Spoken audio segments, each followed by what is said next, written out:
Radio Tehran, শুরু হচ্ছে বিশ্ব সংবাদ।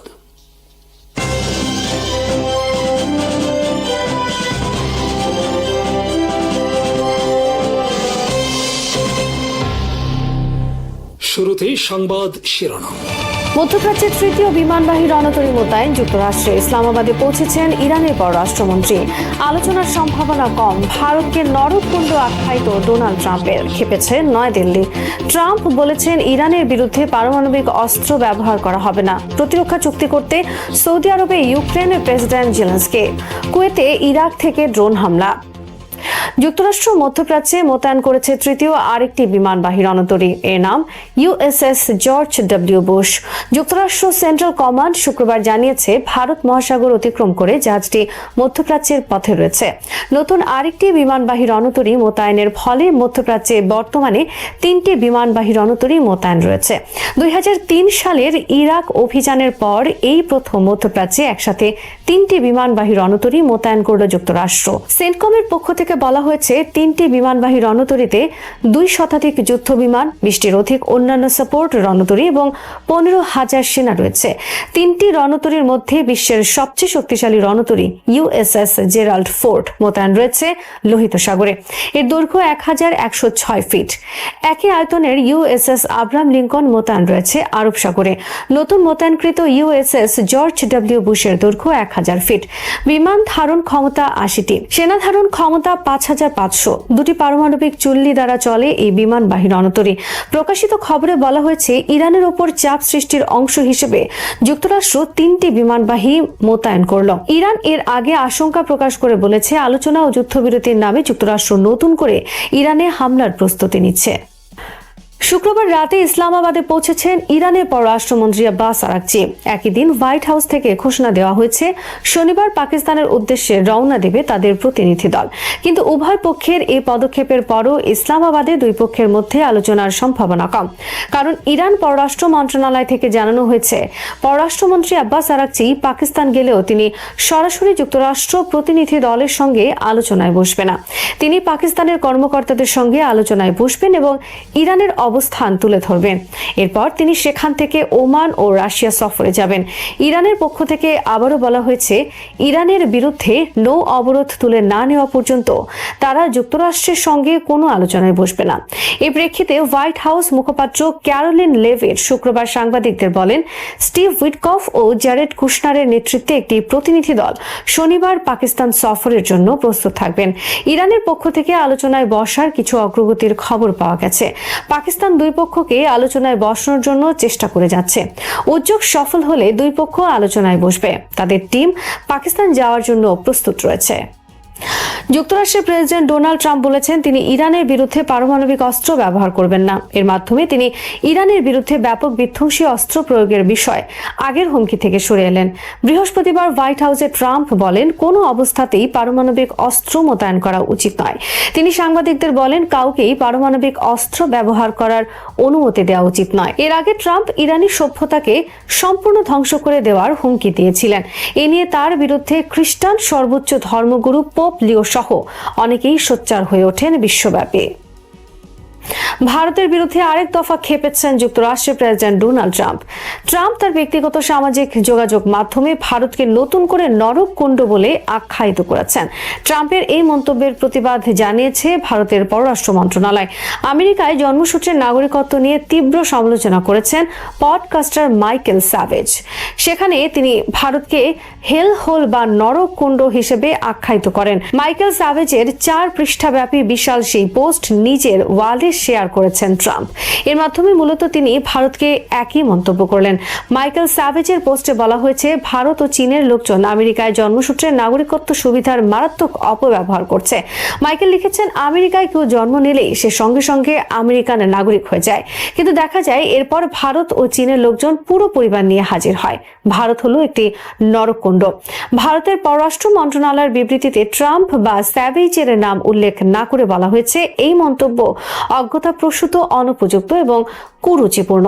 প্রধান বিরোধী দল কংগ্রেস একে অত্যন্ত অপমানজনক এবং ভারত বিরোধী বলে অভিহিত করেছে। এক্সে একটি পোস্টে কংগ্রেস বলেছে, প্রধানমন্ত্রী নরেন্দ্র মোদীর উচিত মার্কিন প্রেসিডেন্টের কাছে এই বিষয়টি উত্থাপন করা এবং তীব্র আপত্তি জানানো। ডোনাল্ড ট্রাম্প ক্ষমতায় আসার পরপরই যুক্তরাষ্ট্রে বসবাসরত অবৈধ ভারতীয়দের শেকল বেঁধে প্লেনে করে দেশে পাঠাতে থাকে। এতে চরম অবমাননাকর পরিস্থিতির মুখোমুখি হয় নয়াদিল্লি। শুক্রবার আবার ভারতের বিরুদ্ধে বিষোদাগারের মাধ্যমে পুরনো সেই ঘটনাকে সামনে আনলেন ট্রাম্প। ইরানের বিরুদ্ধে নৌ অবরোধ অব্যাহত রেখেছে যুক্তরাষ্ট্র এবং তা বিশ্বব্যাপী আরও কঠোর করার ঘোষণা দিয়েছে যুক্তরাষ্ট্র আর্মি। গত 13 এপ্রিল হরমুজ প্রণালীর পানিসীমায় মার্কিন সামরিক বাহিনীর টহল শুরু হওয়ার পর থেকে এ পর্যন্ত অন্তত 34টি জাহাজের পথ পরিবর্তন করে দেওয়া হয়েছে। শুক্রবার এই তথ্য জানায় সেন্টকম। সেন্টকমের পক্ষ থেকে জানানো হয়েছে, হরমুজ প্রণালী ও এর আশেপাশের এলাকায় তাদের নজরদারি জোরদার করা হয়েছে। ইরানের উপর বৈশ্বিক চাপ বৃদ্ধির কৌশলের অংশ হিসেবে এই নৌ অবরোধ বা ব্লকেড কার্যকর করা হচ্ছে। এর আগে মার্কিন প্রতিরক্ষা সচিব পিট হেগসেথ জানিয়েছিলেন, ইরান সংশ্লিষ্ট অথবা ইরানের দিকে যাওয়া আশা করছে এমন সব জাহাজকে ঘুরিয়ে দেওয়া হচ্ছে। ইরানের সমুদ্র বাণিজ্য নিয়ন্ত্রণের অংশ হিসেবেই মার্কিন বাহিনী এই অবস্থান নিয়েছে। সর্বশেষ 24 ঘন্টায় বিশ্বের অন্যতম গুরুত্বপূর্ণ নৌপথ হরমুজ প্রণালী দিয়ে মাত্র 5টি জাহাজ চলাচল করেছে। শিপিং ডেটার বরাত দিয়ে জানানো হয়েছে, এই জাহাজগুলোর মধ্যে ইরানের একটি তেলবাহী ট্যাঙ্কারও রয়েছে। গত ফেব্রুয়ারির শেষে ইরান যুক্তরাষ্ট্র ইসরায়েল যুদ্ধ শুরু হওয়ার আগে এই পথ দিয়ে প্রতিদিন গড়ে 140টি জাহাজ চলাচল করত। ইরান বলেছে, হরমুজ প্রণালী দিয়ে জাহাজ চলাচলের ক্ষেত্রে বন্ধু প্রতিম দেশগুলোর কাছ থেকে কোনো টোল আদায় করা হবে না। চীন, রাশিয়া সহ বিভিন্ন দেশ এ সুবিধা পাবে। রাশিয়ার রাষ্ট্রীয় সংবাদ সংস্থা রিয়া নভস্তির এক প্রতিবেদনে এই তথ্য জানানো হয়েছে। রাশিয়ায় নিযুক্ত ইরানের রাষ্ট্রদূত কাজেম জালালি সংবাদ সংস্থাটিকে বলেন, আমরা কিছু নির্দিষ্ট দেশের জন্য বিশেষ ছাড়ের ব্যবস্থা করেছি। ভবিষ্যতে কি হবে তা আমি জানি না। রাষ্ট্রদূত জানান, ইরানের পররাষ্ট্র মন্ত্রণালয় বর্তমানে বন্ধু প্রতিম দেশগুলোর জন্য এই বিশেষ সুবিধা নিশ্চিত করার চেষ্টা করছে। এর একটি উদাহরণ হলো রাশিয়া। সৌদি আরবের সঙ্গে প্রতিরক্ষা চুক্তি করতে যাচ্ছে ইউক্রেন। এ লক্ষ্যে মাত্র কয়েক সপ্তাহের মধ্যে দ্বিতীয়বার রিয়াদ গেলেন ইউক্রেন প্রেসিডেন্ট ভলোদিমির জেলেনস্কি। ইরানের বিরুদ্ধে যুক্তরাষ্ট্র ও ইসরায়েলের চলমান যুদ্ধের প্রেক্ষাপটে ইউক্রেন উপসাগরীয় দেশগুলোর সঙ্গে ঘনিষ্ঠ সম্পর্ক গড়ে তুলছে। 4 বছরের বেশি সময় ধরে রাশিয়ার আক্রমণ মোকাবেলা করে আসছে ইউক্রেন। এ সময়ের মধ্যে ইউক্রেন ড্রোন হামলা মোকাবেলায় শক্তিশালী অ্যান্টি ড্রোন ব্যবস্থা উদ্ভাবন করেছে। এই অভিজ্ঞতাকে কাজে লাগিয়ে ড্রোন ভূপাতিত করার প্রযুক্তি বিনিময়ে রিয়াদের সঙ্গে একটি প্রতিরক্ষা চুক্তিও করেছে কিয়েভ। বার্তা সংস্থা এএফপির খবরে বলা হয়েছে, নিরাপত্তা সহযোগিতা অব্যাহত রাখার বিষয়ে আলোচনার জন্য জেলেনস্কি শুক্রবার জেদ্দায় অবতরণ করেছেন। গত মাসে তার সফরের সময় জেলেনস্কি জানিয়েছিলেন, বিমান প্রতিরক্ষা ব্যবস্থার বিষয়ে দুই দেশ একটি গুরুত্বপূর্ণ সমঝোতায় পৌঁছেছে। 10 বছর মেয়াদী এই প্রতিরক্ষা চুক্তির আওতায় যৌথ সমরাস্ত্র শিল্প গড়ে তোলা হবে। ইতিমধ্যে কিয়েভ এই অঞ্চলের বেশ কয়েকটি দেশে অনেক সামরিক বিশেষজ্ঞ ও ড্রোন ইন্টারসেপ্টর পাঠিয়েছে, যা ইরানের ড্রোন ভূপাতিত করতে ব্যবহৃত হয়েছে। প্রকাশিত খবরে বলা হয়েছে, ইরানের হামলায় মধ্যপ্রাচ্যে অবস্থানরত বেশ কয়েকজন ইউক্রেনীয় সামরিক বিশেষজ্ঞ নিহত হয়েছেন। ইরান বলছে, মার্কিন যুদ্ধবিরতি কূটনীতি নয়, কৌশলগত ব্যর্থতার পরিচয়। আল মায়াদিনকে দেওয়া এক ইরানি রাজনৈতিক নিরাপত্তা সূত্রের বক্তব্য অনুযায়ী ওয়াশিংটনের একতরফা যুদ্ধবিরতি কোনো কূটনৈতিক অগ্রগতির ফল নয়, বরং যুদ্ধ পরিচালনায় মৌলিক ব্যর্থতার প্রতিফলন। সূত্রটি দাবি করে, সাম্প্রতিক যুদ্ধক্ষেত্রের পরিস্থিতি যুক্তরাষ্ট্র ও ইসরায়েলের অভ্যন্তরীণ দুর্বলতা স্পষ্ট করেছে, যেখানে সিদ্ধান্ত গ্রহণে বিভাজন এবং অপারেশনাল অনিশ্চয়তা ক্রমেই বাড়ছে। তেহরানের বিশ্লেষণ অনুযায়ী যুক্তরাষ্ট্র ইসরায়েল জোটের মধ্যে একটি স্পষ্ট অসামঞ্জস্য তৈরি হয়েছে। তাদের ঘোষিত লক্ষ্য এবং বাস্তব সামরিক সক্ষমতার মধ্যে ফাঁক বাড়ছে, যা যুদ্ধ পরিচালনায় বিভ্রান্তি সৃষ্টি করছে। সূত্রটি আরও জানায়, দুই পক্ষ এখনও যুদ্ধের পরবর্তী ধাপ নিয়ে একমত হতে পারছে না। ফলে এই যুদ্ধবিরতিকে একটি স্থায়ী সমাধান নয়, বরং সময় নেওয়ার কৌশল হিসেবে দেখা হচ্ছে। ইরান এই পরিস্থিতিকে কৌশলগত বিরতি হিসেবে বিবেচনা করছে এবং সম্ভাব্য নতুন সংঘাতের জন্য প্রস্তুতি নিচ্ছে। প্রতারক পরিস্থিতি মোকাবেলায় তারা সামরিক ও কৌশলগত সক্ষমতা জোরদার করছে। একই সঙ্গে প্রতিরোধ ফ্রন্টগুলোর সমন্বয় এবং যৌথ অপারেশন কাঠামো গড়ে তোলার ফলে প্রতিপক্ষের জন্য সংঘর্ষের খরচ অনেক বেড়ে গেছে বলে দাবি করা হয়। ইসরায়েলের উত্তরাঞ্চল অঞ্চলকে বিশেষভাবে ঝুঁকিপূর্ণ হিসেবে উল্লেখ করা হয়েছে, যেখানে বিপুল সেনা ও অর্থ ব্যয় প্রয়োজন হতে পারে। পাশাপাশি যুদ্ধের অর্থনৈতিক চাপ এবং জ্বালানি বাজারে অস্থিরতার ঝুঁকিও বাড়ছে। সূত্রটি আরও উল্লেখ করে, ইরানের অভ্যন্তরীণ ঐক্য প্রতিপক্ষের জন্য বড় চ্যালেঞ্জ হয়ে দাঁড়িয়েছে। যুদ্ধবিরতিকে তারা শেষ নয়, বরং একটি অন্তর্বর্তী ধাপ হিসেবে দেখছে। প্রায় 3 কোটি ইরানের সামরিক নিবন্ধনকে প্রতীকী নয়, বরং দীর্ঘমেয়াদী সংঘাতের প্রস্তুতির ইঙ্গিত হিসেবে তুলে ধরা হয়েছে। ইরানের ইয়াদ প্রদেশের এক কর্মকর্তা জানিয়েছেন, সাম্প্রতিক যুক্তরাষ্ট্র ইসরায়েলের সংঘাতের সময় আবাসিক এলাকায় পতিত একটি মার্কিন বাংকার বাস্টার বোমা সফলভাবে নিষ্ক্রিয় ও অপসারণ করা হয়েছে। প্রদেশটির রাজনৈতিক, নিরাপত্তা ও সামাজিক বিষয়ক উপ গভর্নর শুক্রবার এক বিবৃতিতে বলেন, কেন্দ্রীয় শহর ইয়াদে একটি বসত বাড়িতে আঘাত হানা বোমাটি প্রায় 13 মিটার গভীরে মাটির নিচে চাপা পড়েছিল। ঘটনাটি স্থানীয় বাসিন্দাদের মধ্যে আতঙ্ক সৃষ্টি করলেও দ্রুত ব্যবস্থা নেওয়ায় বড় ধরনের বিপর্যয় এড়ানো সম্ভব হয়েছে। কর্মকর্তা ইসমাইল দেহেস্তানি জানান, বোমাটি শনাক্ত করার পর ইসলামিক রেভলিউশনারি গার্ড কর্পস এর বিস্ফোরক নিষ্ক্রিয়করণ ইউনিট এবং প্রাদেশিক পুলিশ যৌথভাবে অভিযান পরিচালনা করে। বিশেষজ্ঞ দল অত্যন্ত সতর্কতার সঙ্গে এলাকাটি ঘিরে ফেলে এবং প্রয়োজনীয় নিরাপত্তা ব্যবস্থা নিশ্চিত করে ধাপে ধাপে বোমাটি নিষ্ক্রিয় করে। তিনি বলেন, পুরো প্রক্রিয়াটি এমনভাবে সম্পন্ন করা হয়েছে যাতে কোনো ধরনের বিস্ফোরণ বা প্রাণহানি না ঘটে। প্রাথমিক তদন্তে জানা গেছে, অবিস্ফোরিত বোমাটি ছিল GBU-39 ধরনের একটি বাংকার বাস্টার, যা সাধারণত শক্তিশালী লক্ষ্যবস্তু ধ্বংসে ব্যবহৃত হয়। এত গভীরে প্রবেশ করার পরও বোমাটি বিস্ফোরিত না হওয়ায় পরিস্থিতি আরও জটিল হয়ে ওঠে। তবে প্রশিক্ষিত বিশেষজ্ঞদের দক্ষতায় তা সফলভাবে নিয়ন্ত্রণে আনা সম্ভব হয়েছে। দেহেস্তানি আরও জানান, নিষ্ক্রিয় করার পর বোমাটি নিরাপদ স্থানে স্থানান্তর করা হয়েছে এবং এলাকাটি সম্পূর্ণভাবে নিরাপদ ঘোষণা করা হয়েছে। তিনি স্থানীয় জনগণকে ধৈর্য ও সহযোগিতার জন্য ধন্যবাদ জানান এবং বলেন, ভবিষ্যতে এমন ঝুঁকিপূর্ণ পরিস্থিতি মোকাবেলায় নিরাপত্তা বাহিনী সর্বদা প্রস্তুত রয়েছে। এদিকে যুদ্ধে ক্ষেপণাস্ত্র সক্ষমতার সামান্যই ব্যবহার করেছে ইরান, নিচ্ছে পাল্টা হামলার প্রস্তুতি। যুক্তরাষ্ট্র ইসরায়েলের সঙ্গে সাম্প্রতিক যুদ্ধে ইরানের ক্ষেপণাস্ত্র সক্ষমতার একটি বড় অংশ এখনও অব্যবহৃত রয়ে গেছে। দেশটির প্রতিরক্ষা মন্ত্রণালয়ের বরাত দিয়ে ইরানি সংবাদ মাধ্যম প্রেস টিভি এ তথ্য জানিয়েছে। আরাকচির পাকিস্তান সফরকালে ইরান যুক্তরাষ্ট্র বৈঠকের কোনো পরিকল্পনা নেই। ইরানের পররাষ্ট্র মন্ত্রণালয়ের মুখপাত্র ইসমাইল বাকেই জানিয়েছেন, ইরানের পররাষ্ট্রমন্ত্রী আব্বাস আরাকচির ইসলামাবাদ সফরের সময় তেহরান ও ওয়াশিংটনের মধ্যে কোনো বৈঠকের পরিকল্পনা নেই। আজ ভোরে সামাজিক যোগাযোগ মাধ্যমে এক্সে দেওয়া এক বার্তায় তিনি জানান, তিনি নিজেও মন্ত্রীর সঙ্গে পাকিস্তানে পৌঁছেছেন এবং সেখানে উচ্চ পর্যায়ের কর্মকর্তাদের সঙ্গে বৈঠক অনুষ্ঠিত হবে। এসব আলোচনার মূল লক্ষ্য হচ্ছে আঞ্চলিক শান্তি প্রতিষ্ঠা এবং চলমান উত্তেজনা প্রশমনে পাকিস্তানের মধ্যস্থতামূলক উদ্যোগকে এগিয়ে নেওয়া। তিনি বলেন, ইরানের অবস্থান ও পর্যবেক্ষণ পাকিস্তানের মাধ্যমে সংশ্লিষ্ট পক্ষগুলোর কাছে পৌঁছে দেওয়া হবে, তবে সরাসরি যুক্তরাষ্ট্রের সঙ্গে কোনো আলোচনার উদ্যোগ নেই। এর আগে 28 ফেব্রুয়ারি যুক্তরাষ্ট্র এবং ইসরায়েল ইরানের বিরুদ্ধে সামরিক অভিযান শুরু করে, যা তেহরান অকারণ আগ্রাসন হিসেবে উল্লেখ করেছে। এই সংঘাতে ইরানের সর্বোচ্চ নেতা আলী খামেনি এবং কয়েকজন শীর্ষ সামরিক কর্মকর্তা নিহত হন বলে দাবি করা হয়।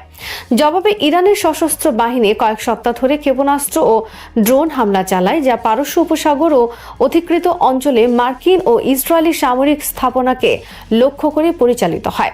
প্রায় 40 দিন ব্যাপী এই সংঘাতে 100 দফা পাল্টা হামলার মাধ্যমে উল্লেখযোগ্য ক্ষয়ক্ষতির কথা ইরানি সূত্রগুলো জানিয়েছে। পরিস্থিতি কিছুটা নিয়ন্ত্রণে আনতে পাকিস্তানের মধ্যস্থতায় 8 এপ্রিল 2 সপ্তাহের একটি যুদ্ধবিরতি কার্যকর হয়, যার ভিত্তিতে ইসলামাবাদে আলোচনা শুরু হয়। ওই আলোচনায় ইরান একটি 10 দফা প্রস্তাব দেয়, যেখানে মার্কিন সেনা প্রত্যাহার এবং অর্থনৈতিক নিষেধাজ্ঞা প্রত্যাহারের বিষয়টি গুরুত্ব পায়। তবে 11 ও 12 এপ্রিল টানা 21 ঘন্টার আলোচনার পরও কোনো সমঝোতা হয়নি। ইরানি প্রতিনিধিরা যুক্তরাষ্ট্রের প্রতিশ্রুতি রক্ষার বিষয়ে গভীর অবিশ্বাসের কথা তুলে ধরেন। ইরান স্পষ্ট করে দিয়েছে, ভবিষ্যতে যুদ্ধবিরতি নিয়ে কোনো নতুন আলোচনা শুরু হলে প্রথমে মার্কিন নৌ অবরোধ তুলে নিতে হবে। তেহরানের মতে এই অবরোধ যুদ্ধবিরতির শর্ত লঙ্ঘন করছে এবং আস্থার সংকট আরও বাড়িয়ে তুলছে। ফলে বর্তমান পরিস্থিতিতে পাকিস্তানের মধ্যস্থতা সত্ত্বেও কূটনৈতিক অগ্রগতি অনিশ্চিত রয়ে গেছে এবং আঞ্চলিক স্থিতিশীলতা এখনও ঝুঁকির মুখে রয়েছে। ডায়ালিসিসের সরঞ্জাম বহনকারী একটি জাহাজ অবৈধভাবে আটক করার মার্কিন পদক্ষেপের নিন্দা জানিয়েছে ইরান। ইরানের জাতিসংঘ মিশন শুক্রবার এক বিবৃতিতে ওমান সাগরে একটি বাণিজ্যিক জাহাজ জব্দ করার অভিযোগে যুক্তরাষ্ট্রের তীব্র নিন্দা জানিয়েছে। বিবৃতিতে বলা হয়, তোস্কা নামের ওই জাহাজটি 19 এপ্রিল ওমান সাগরে মার্কিন বাহিনীর আক্রমণ ও অবৈধভাবে জব্দের শিকার হয় এবং এর নাবিকদের জিম্মি করা হয়। ইরানের দাবি, জাহাজটিতে জরুরি ডায়ালিসিস সরঞ্জাম ও চিকিৎসা উপকরণ বহন করা হচ্ছিল, যা অসংখ্য রোগীর জীবন রক্ষায় অত্যন্ত গুরুত্বপূর্ণ। এই ঘটনাকে আন্তর্জাতিক আইনের গুরুতর লঙ্ঘন হিসেবে উল্লেখ করে তারা বলেছে, এটি আগ্রাসনের নিষেধাজ্ঞা, মানবাধিকার এবং জীবনের অধিকারের সরাসরি অবমাননা। ইরান আরও অভিযোগ করে, এই পদক্ষেপ শুধু একটি জাহাজ জব্দের ঘটনা নয়, বরং বেসামরিক মানুষের স্বাস্থ্য ও নিরাপত্তাকে ঝুঁকির মুখে ঠেলে দিয়েছে। তারা সতর্ক করে বলে, এমন কর্মকাণ্ড নৌ চলাচলের স্বাধীনতাকে ক্ষতিগ্রস্ত করে এবং দুর্বল ও অসুস্থ রোগীদের জীবনকে বিপদের মুখে ফেলে। এই ঘটনার সঙ্গে জড়িতদের জবাবদিহিতার আওতায় আনার আহ্বান জানায় তেহরান। এ বিষয়ে ইরান ইতোমধ্যে অ্যান্তোনিও গুতেরেসের কাছে এবং জাতিসংঘ সিকিউরিটি কাউন্সিলের সভাপতির কাছে আনুষ্ঠানিক চিঠি পাঠিয়েছে। তবে জাতিসংঘের মুখপাত্র স্টেফান দুজারিক সাংবাদিকদের জানান, জাহাজটিতে ঠিক কি ছিল সে সম্পর্কে সংস্থাটির কাছে নির্দিষ্ট তথ্য নেই। তিনি আরো বলেন, জাতিসংঘ উভয় পক্ষ ইরান ও যুক্তরাষ্ট্র দ্বারা প্রণালীতে জাহাজ জব্দের ধারাবাহিক ঘটনায় উদ্বিগ্ন। দুজারিক উল্লেখ করেন, হরমুজ প্রণালীর অব্যাহত বন্ধ পরিস্থিতি শুধু ইরান নয়, উপসাগরীয় অন্যান্য দেশের ওপরও মানবিক প্রভাব ফেলছে। এই কারণে জাতিসংঘ দ্রুত প্রণালীটি পুনরায় খুলে দেওয়ার আহ্বান জানিয়েছে, যাতে আঞ্চলিক বাণিজ্য, জ্বালানি সরবরাহ এবং মানবিক সহায়তা কার্যক্রম স্বাভাবিকভাবে চালু থাকতে পারে। সিরিয়ার রাষ্ট্রপতি সিরিয়ার ভূখণ্ড সহ সকল ইসরায়েলি হামলার বিরুদ্ধে আন্তর্জাতিক পদক্ষেপ গ্রহণের আহ্বান জানিয়েছেন।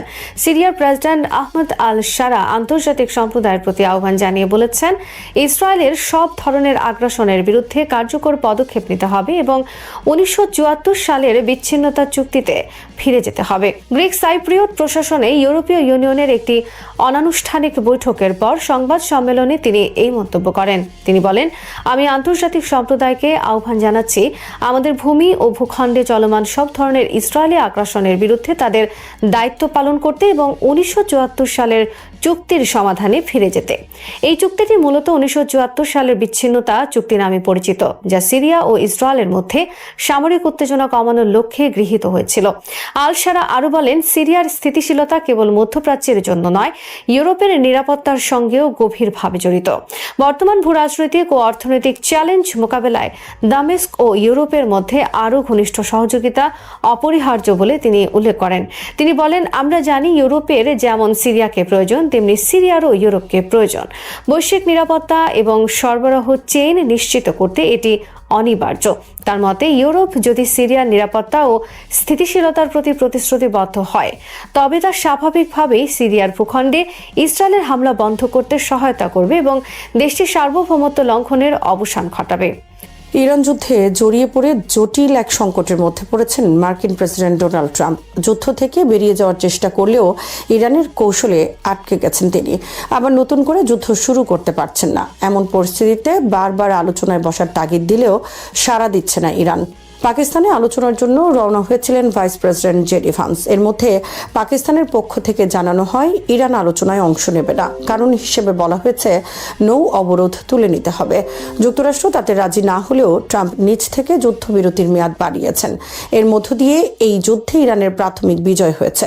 বিশ্লেষকরা মনে করেন, ইরান আসলে বুঝে গেছে যুক্তরাষ্ট্রের যুদ্ধ সক্ষমতা আর আগের মতো নেই। ফলে আলোচনার ক্ষেত্রে অনড় অবস্থান নিয়েছে। ইরান আসলে ইউরেনিয়াম সমৃদ্ধকরণ পুরোপুরি ত্যাগ করবে না, ক্ষেপণাস্ত্র কর্মসূচিও চালিয়ে যাবে। এ নিয়ে তারা আলোচনায় বসবে না। একইভাবে প্রতিরোধের অক্ষ রক্ষা করতে তারা দৃঢ় প্রতিজ্ঞ। আবার আলোচনায় বসার শর্ত হিসেবে ইরানের উপর নিষেধাজ্ঞা প্রত্যাহার এবং বিদেশে জব্দ করা ইরানের সম্পদ ফেরত দেওয়ার দাবি জানানো হয়েছে। এমন পরিস্থিতিতে আলোচনা থেকে বেরিয়ে গিয়ে যুদ্ধ শুরু করা ট্রাম্পের পক্ষে সম্ভব নয়।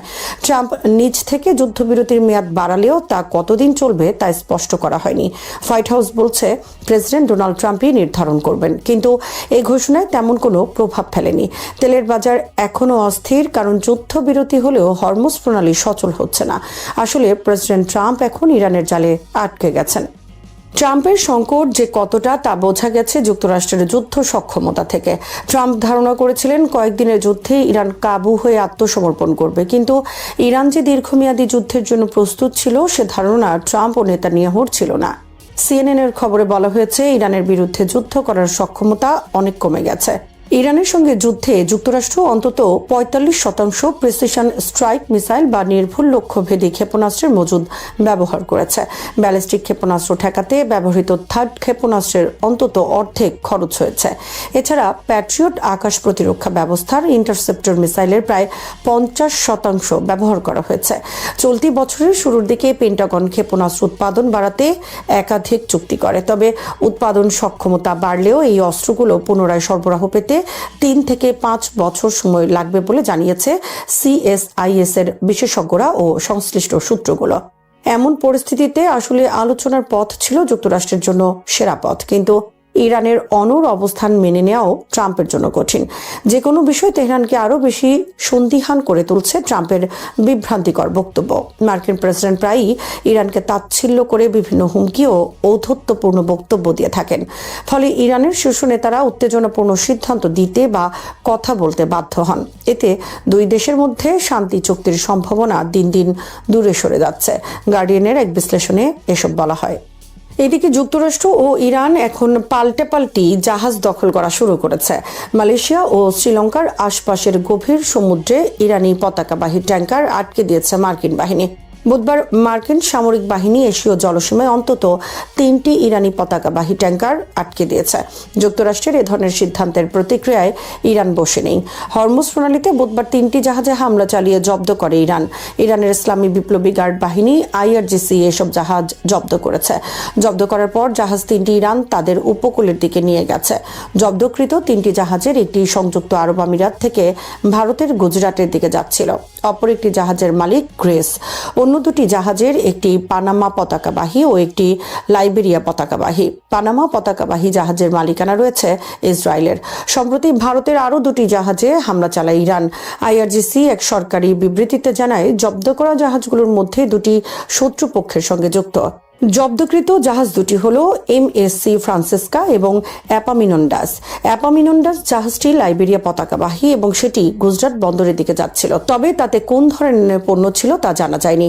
IRGCর অভিযোগ জাহাজগুলো তাদের অনুমতি ছাড়াই চলাচল করছিল এবং তাদের নেভিগেশন সিস্টেমে কারচুপি করে সামুদ্রিক নিরাপত্তা বিঘ্নিত করে। 3টি জাহাজ জব্দ করার আগে সেগুলোতে হামলা চালায় ইরানের IRGC নেভি ইউনিট। যুক্তরাজ্যের মেরিটাইম ট্রেড অপারেশনস UKMTO জানায় হামলার শিকার একটি জাহাজের মাস্টার জানিয়েছেন তাদের জাহাজের দিকে ইরানের বিপ্লবী গার্ড IRGCর একটি গানবোটে গিয়ে আসে এবং পরবর্তীতে গুলি চালায়। ওই গানবোটে 3 জন আরোহী ছিলেন। গ্রিসের ওই জাহাজটির মাস্টার আরও জানান ঘটনার আগে কোনো বেতার যোগাযোগ করা হয়নি এবং শুরুতে সামুদ্রিক নিরাপত্তা সূত্রগুলো জানিয়েছে হরমুজ প্রণালী দিয়ে যাওয়ার সময় একই এলাকায় তৃতীয় আরেকটি লাইবেরিয়া পতাকাবাহী জাহাজেও গুলি চালানো হয়, তবে এর নাবিকরা নিরাপদে আছেন। ইরানি গণমাধ্যমের খবরে বলা হয়েছে জব্দকৃত MSC ফ্রান্সিস্কা ও অ্যাপামিনন্ডাস নামের দুটি জাহাজকে এখন ইরানের উপকূলের দিকে নিয়ে যাওয়া হচ্ছে। পাল্টাপাল্টি জাহাজে হামলা ও আটকের মধ্য দিয়ে প্রমাণ হচ্ছে এই যুদ্ধ এখন সমুদ্র যুদ্ধে রূপ নিয়েছে। ইরান পুরোপুরিভাবে হরমুজের নিয়ন্ত্রণ নিয়েছে, ফলে বিশ্বের জ্বালানি পরিবহন ব্যবস্থা হুমকির মধ্যে থেকে যাবে। ট্রাম্পের পক্ষে এই অস্থিরতা আর দূর করা সম্ভব নয়। যুক্তরাষ্ট্র ইরান যুদ্ধবিরতির সময় বাড়ালেও ইরানের বন্দরগুলোতে অবরোধ জারি রেখেছে। আবার পাকিস্তানে শান্তি আলোচনা পৌঁছাতেও জোর চেষ্টা চালাচ্ছে ওয়াশিংটন। যুক্তরাষ্ট্রের পক্ষ থেকে প্রতিদিনই সামাজিক মাধ্যমে পোস্ট দেন ট্রাম্প সহ তার প্রশাসনের শীর্ষ কর্মকর্তারা। এমনও দিন গেছে শুধু ট্রাম্প একাই ইরানকে নিয়ে 7টি মন্তব্য করেছেন। ইরানের প্রধান আলোচক মোহাম্মদ বাকের গালিবাফ সতর্ক করে বলেছেন, অবরোধ আরোপ করে ও যুদ্ধবিরতি লঙ্ঘন করে ট্রাম্প আলোচনার টেবিলকে নিজের কল্পনা মাফিক সাজাতে চান। তিনি আলোচনার টেবিলকে আত্মসমর্পণের টেবিলে পরিণত করতে চান। তিনি নতুন করে যুদ্ধবাজ মনোভাবের ন্যায্যতা দিতে চাচ্ছেন। আমরা হুমকির ছায়ায় আলোচনা গ্রহণ করি না। গত 2 সপ্তাহে আমরা যুদ্ধক্ষেত্রে নতুন তাস উন্মোচন করার জন্য প্রস্তুত হয়েছে। পাকিস্তানে নিযুক্ত ইরানের রাষ্ট্রদূত রেজা আমিরি মোকাদ্দাম বলেছেন, সর্বজন স্বীকৃত সত্য হলো একটি বৃহৎ সভ্যতার অধিকারী কোনো একক দেশ হুমকি ও বল প্রয়োগের মুখে আলোচনা আলোচনা করবে না। এই বক্তব্য থেকে একটি বিষয় স্পষ্ট যে ইরানকে চাপ দিয়ে আর আলোচনার টেবিলে আনা যাবে না, কারণ ইরান দেখছে যুক্তরাষ্ট্র ধীরে ধীরে পিছু হচ্ছে। এছাড়া হরমুজ প্রণালীতে অবরোধে ইরানের চেয়ে যুক্তরাষ্ট্রের মিত্রদের বেশি ক্ষতি হচ্ছে, কারণ হরমুজ প্রণালী দিয়ে কোনো জাহাজ চলাচল করতে পারছে না। ফলে ট্রাম্পের উপর আন্তর্জাতিক চাপ কমছে না, বরং বিশ্বজুড়ে বিশেষ করে এশিয়ার দেশগুলোতে তেল ও খাদ্য সংকট তীব্র রূপ নিতে যাচ্ছে। যুক্তরাষ্ট্রের সঙ্গে আলোচনার ক্ষেত্রে তিনটি প্রধান বাধার কথা জানিয়েছেন ইরানের প্রেসিডেন্ট মাসুদ পেজেশকিয়ান। তার মতে যুক্তরাষ্ট্রের প্রতিশ্রুতি ভঙ্গ, অবরোধ এবং হুমকি প্রদানই প্রকৃত আলোচনার প্রধান বাধা। যুক্তরাষ্ট্রের প্রতি ইঙ্গিত করে পেজেশকিয়ান বলেন, বিশ্ব তোমাদের অন্তহীন কপট কথাবার্তা এবং দাবি ও কাজের মধ্যাকার বৈপরীত্য দেখতে পাচ্ছে। অপরদিকে ইরানের প্রধান মধ্যস্থতাকারী ও পার্লামেন্টের স্পিকার মোহাম্মদ বাকির গালিবাফ জানিয়েছেন, যুক্তরাষ্ট্র ও ইসরায়েলের যুদ্ধবিরতির নগ্ন লঙ্ঘনের কারণে হরমুজ প্রণালী খুলে দেওয়া সম্ভব নয়। এই লঙ্ঘনের মধ্যে রয়েছে ইরানের বন্দরগুলোতে মার্কিন নৌ অবরোধ। তার মতে এই অবরোধ বিশ্ব অর্থনীতিকে জিম্মি করার শামিল। আরও লঙ্ঘনের মধ্যে রয়েছে ইসরায়েলের তরফ থেকে সব ফ্রন্টে যুদ্ধংদেহী মনোভাব। সামরিক বিশ্লেষকরা বলছেন, ইরান নিয়ে এক ধরনের বিভ্রান্তির মধ্যে রয়েছেন প্রেসিডেন্ট ডোনাল্ড ট্রাম্প। তিনি ইরানি সরকারকে মারাত্মকভাবে বিভক্ত হিসেবে বর্ণনা করেছেন। বাস্তব চিত্র সম্পূর্ণ বিপরীত। ইরান এখন অন্য যে কোনো সময়ের চেয়ে সংহত। ইরান শুরু থেকেই জোর দিয়ে আসছে, আলোচনা পুনরায় শুরু করার আগে যুক্তরাষ্ট্রকে অবশ্যই তাদের বন্দরগুলোর উপর থেকে অবরোধ প্রত্যাহার করতে হবে। অনেক বিশ্লেষকের মতে ইরানের নেতৃত্ব যতটা দুর্বল ভাবা হচ্ছে তার চেয়ে অনেক বেশি ঐক্যবদ্ধ। শ্রোতা বন্ধুরা, বিশ্ব সংবাদে এই ছিল আমাদের সর্বশেষ আয়োজন। সঙ্গে থাকার জন্য আপনাদের সবাইকে অসংখ্য ধন্যবাদ।